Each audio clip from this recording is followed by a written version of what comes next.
IAS ಅಧಿಕಾರ.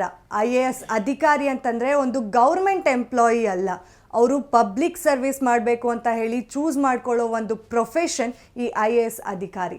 ಈ IAS ಅಧಿಕಾರಿ ಆಗಬೇಕು ಅಂತ ತುಂಬ ಜನ ಕನಸು ಕಟ್ಟು ಎಷ್ಟೊಂದು ಜನ ಕನಸನ್ನ ಇವತ್ತು ಕನಸಾಗೆ ಉಳಿಸ್ಕೊಂಡ್ಬಿಟ್ಟಿದ್ದಾರೆ. ಯಾಕಂದರೆ ಅಷ್ಟು ಕಷ್ಟ ಇರುತ್ತೆ IAS ಅಧಿಕಾರಿ ಆಗೋ ಒಂದು ಪ್ರೋಸೆಸ್. IAS ಅಧಿಕಾರಿ ಅಂತಂದರೆ ನಾವು ಒಂದು ಪವರ್ನ ಇಮ್ಯಾಜಿನ್ ಮಾಡ್ತೀವಿ. ಇವ್ರಿಗೆ ಏನು ಬೇಕಾದರೂ ಮಾಡೋಂತಹ ಪವರ್ ಇದೆ, ಯಾರಿಗೆ ಬೇಕಾದರೂ ಹೆಲ್ಪ್ ಮಾಡುವಂತಹ ಪವರ್ ಇದೆ, ಶಕ್ತಿ ಇದೆ ಅಂತ ನಾವು ಏನೆಲ್ಲ ಅಂದ್ಕೊಂಡಿರ್ತೀವಲ್ಲ, ಅದನ್ನು ತುಂಬ ಜನ ದುರುಪಯೋಗ ಪಡಿಸ್ಕೋತಾ ಇದ್ದಾರೆ. ತುಂಬ ಜನ ಈ ಶಕ್ತಿನ ಯೂಸ್ಲೆಸ್ ಥಿಂಗ್ಸ್ಗೆ ಬಳಸ್ಕೋತಾ ಇದ್ದಾರೆ. ನಾನೊಂದು IAS ಅಧಿಕಾರಿ, ನನ್ನನ್ನು ಯಾರು ಕೇಳ್ತಾರೆ, ನನ್ನನ್ನು ಯಾರು ಏನು ಮಾಡೋಕ್ಕಾಗತ್ತೆ, ಈ ಒಂದು ಮೈಂಡ್ಸೆಟ್ ಇದೆ. ಹಿಂದೆ IAS ಅಧಿಕಾರಿಗಳು ಅಂತಂದರೆ ಕೈ ಮುಗಿದು ಕೇಳ್ಕೊತಾ ಇದ್ರು ನಮ್ಮ ಜನ, ನಮಗೆ ಆ ಥರ ಹೆಲ್ಪ್ ಮಾಡಿ, ಈ ಥರ ಹೆಲ್ಪ್ ಮಾಡಿ ಅಂದಾಗ ನಿಷ್ಠೆಯಿಂದ ಭಕ್ತಿಯಿಂದ ಅಂಥ ಜನಕ್ಕೆ ಸಹಾಯ ಮಾಡ್ತಾಯಿದ್ರು IAS ಅಧಿಕಾರಿಗಳು. ಈ IAS ಅಧಿಕಾರಿ ಅನ್ನೋ ಒಂದು ಪವರ್ಗೆ ಅಹಂ ಬಂದಿದೆಯಲ್ಲ, ಅಂಥವ್ರ ಬಗ್ಗೆ ಒಂದು ಉದಾಹರಣೆ ಕೊಡ್ತೀನಿ.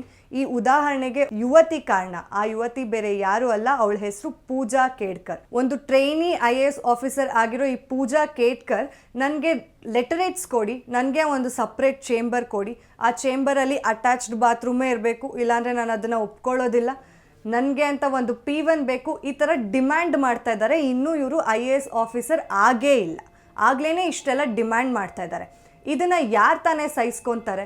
ಅದರಲ್ಲೂ ಈ IAS ಆಫೀಸರ್ ಅಂತ ಏನು ಅನ್ಸ್ಕೊಂಡಿದ್ದಾರೆ, ಟ್ರೈನಿ IAS ಆಫೀಸರ್ ಅಂತ ಪೂಜಾ ಕೇಡ್ಕರ್ ಅವರು, ಇವ್ರದ್ದು ಒಂದು ಆಡಿ ಕಾರ್ ಕೂಡ ಇದೆ. ಆ ಆಡಿ ಕಾರ್ಗೆ ಬೀಕಾನ್ನ ಕೂಡ ಹಾಕ್ಸ್ಕೊಂಡಿದ್ದಾರೆ. ಬೀಕಾನ್ ಅಂತಂದರೆ ನಮ್ಗೆಲ್ರಿಗೂ ಗೊತ್ತು, ಮೇಲ್ಗಡೆ ಒಂದು red colour, blue colour light ಇರುತ್ತೆ, ಮಧ್ಯದಲ್ಲಿ ವೈಟ್ ಕಲರ್ ಲೈಟ್ ಇರುತ್ತೆ. ಅದು ಯಾವುದಾದ್ರೂ VIP ವೆಹಿಕಲ್ಸ್ ಹೋಗ್ತಾ ಇದೆ ಅಂತಂದಾಗ ಅದು ಸೈರನ್ ಕೊಡ್ತಾ ಇರುತ್ತಲ್ಲ, ಅದನ್ನು ಅವರು ಆಡಿ ವೆಹಿಕಲ್ಗೆ ಹಾಕ್ಸ್ಕೊಂಡಿದ್ದಾರಂತೆ. ಹಾಗೆ VIP Maharashtra board car number plate ಕೂಡ ಚೇಂಜ್ ಮಾಡಿಸ್ಕೊಂಡಿದ್ದಾರೆ. ಇಷ್ಟೆಲ್ಲ ಅವಾಂತರಗಳನ್ನೇ ಮಾಡ್ತಾ ಇದ್ದಾರೆ ಈ ಟ್ರೈನಿ IAS ಆಫೀಸರ್ ಆಗಿರುವಂತಹ ಪೂಜಾ.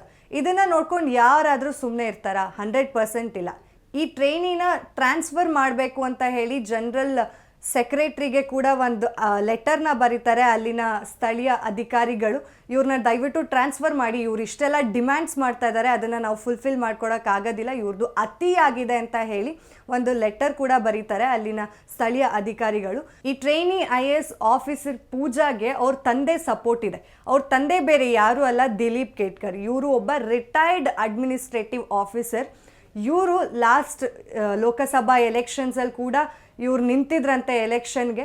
ಇವರ ವಾರ್ಷಿಕ ಆದಾಯ 40 ಕೋಟಿ ಅಂತ ಕೂಡ ಹೇಳ್ಕೊಂಡಿದ್ದಾರೆ. ಆದರೆ ಈ ಪೂಜಾ ಅವಳ ಏನು ಸೆಲೆಕ್ಷನ್ ಪ್ರಾಸೆಸ್ ಆಗುತ್ತೆ ಅಲ್ಲ, ಈ IAS ಸೆಲೆಕ್ಷನ್ ಪ್ರಾಸೆಸ್, ಅದರಲ್ಲಿ ಪೂಜಾ ಸುಳ್ಳನ್ನು ಹೇಳಿ ಫೇಕ್ ಸರ್ಟಿಫಿಕೇಟ್ಸ್ನ ಕೊಟ್ಟು ನಾನು OBC ಕ್ಯಾಟಗರಿಯಿಂದ ಅಟೆಂಡ್ ಮಾಡಿರೋದು ಎಕ್ಸಾಮ್ನ ಅಂತ ಎಲ್ಲ ಹೇಳಿ ಫೇಕ್ ಸರ್ಟಿಫಿಕೇಟ್ಸ್ನ ಕೊಟ್ಟು ಎಕ್ಸಾಮ್ನ ಪಾಸ್ ಮಾಡಿದ್ದಾಳೆ.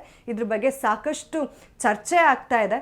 ಟ್ರೈನಿ IAS ಅಧಿಕಾರಿ ಫೇಕ್ ಸರ್ಟಿಫಿಕೇಟ್ಸ್ ಕೊಟ್ಟು ನಾನು OBC ಕ್ಯಾಟಗರಿಯಿಂದ ಬಂದಿದ್ದೀನಿ, ನನಗೆ ಕಣ್ಣು ಪ್ರಾಬ್ಲಮ್ ಇದೆ, ನನಗೆ ವಿಷನ್ ಸರಿಯಾಗಿಲ್ಲ, ನಾನು ಒಂದು ಸ್ವಲ್ಪ ಮೆಂಟಲ್ ಇಲ್ನೆಸ್ ಇದೆ ನನಗೆ ಅಂತ ಸುಳ್ಳು ಹೇಳ್ಕೊಂಡು ಎಕ್ಸಾಮ್ಸ್ನ ಕ್ಲಿಯರ್ ಮಾಡಿರುವಂತಹ ಟ್ರೈನಿ IAS ಅಧಿಕಾರಿ ಈ ಪೂಜಾ ಕೇಡ್ಕರ್. ಈ ಥರ IAS ಅಧಿಕಾರಿಗಳು ಇನ್ನೂ IAS ಅಧಿಕಾರಿನೇ ಆಗಿಲ್ಲ, ಒಂದು ಟ್ರೈನಿ ಅಷ್ಟೇ. ಇಂಥ ಟ್ರೈನಿನೇ ನನಗೆ ಆ ಥರ ಪವರ್ ಬೇಕು, ಈ ಥರ ಪವರ್ ಬೇಕು ಅಂತ ಅಹಂ ತೋರಿಸ್ತಾರೆ, ದುರಹಂಕಾರ ತೋರಿಸ್ಕೊತಾರೆ ಅಂತಂದರೆ IAS ಮಾಡೋದೇ ಈ ಪವರ್ಗ, ಈ ಥರ ದುರಹಂಕ ದರ್ಪ ತೋರಿಸೋದಕ್ಕೆ, ಜನಕ್ಕೆ ನಿಜವಾಗ್ಲೂ ಇವ್ರಿಗೆ ಸೇವೆ ಮಾಡಬೇಕು ಅನ್ನೋ ಮನೋಭಾವ ಇದೆಯಾ ಇಲ್ವಾ ಅನ್ನೋ ಪ್ರಶ್ನೆ ಕಾಡುತ್ತೆ.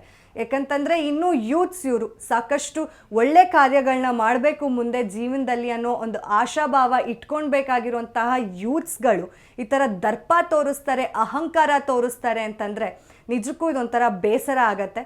ಒಂದು IAS ಅಧಿಕಾರಿ ಅಂತಂದರೆ ಅದಕ್ಕೆ ಆದಂತಹ ಒಂದು ಗೌರವ ಇದೆ, ಅದಕ್ಕೆ ಆದಂತಹ ಒಂದು ಪವರ್ ಇದೆ.